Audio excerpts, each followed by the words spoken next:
இப்போ பித்தப்பை ஆப்ரேஷன் பண்ணியாச்சு. அதுக்கு பிறகு எனக்கு ஒழுங்கா ஜீரணமாகுமா டாக்டர்? அப்படின்னு நெறைய பேர் கேட்குறாங்க. பித்தப்பை ஆப்ரேஷனுக்கு பிறகு பித்த நீர் சுரப்பு வந்து நார்மலா இயற்கையா வந்து கல்லீரலிருந்து ஆகுறது வந்துட்டு தான் இருக்கும். அதில எந்த வேறுபாடும் வரப்போவதில்லை.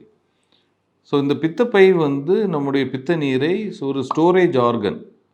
அதாவது அது அந்த தக்க வைத்துக் கொள்கிறதே தவிர, அதில வந்து பித்த நீர் உற்பத்தி ஆவதில்லை.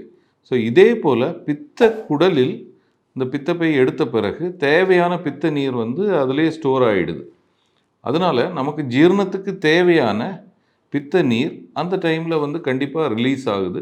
இது over a period of time வந்து பார்த்தீங்கன்னா, இது நார்மல் லெவலுக்கே வந்துடும். ஸோ ஒரு 6 மந்த்ஸ் டூ 1 இயர்லாம் ஆகும்போது, இயற்கையா எப்படி பித்தப்பை இருக்கும்போது நீர் ரிலீஸ் ஆகுதோ, அந்த அளவுக்கே வந்து எல்லா வந்து இதுவும் பித்த நீர் வந்து ரிலீஸ் ஆகி வந்துடும். அதனால பொதுவாக பார்த்தீங்கன்னா வந்து இதில பித்தப்பை எடுத்த பிறகு, பித்தப்பை எடுக்கிறதுக்கு முன்னாடி எப்படி ஜீரணமாகுதோ, அதே மாரி வந்து ஜீரணத்தன்மை அதில ரீட்டெயின் ஆகும்.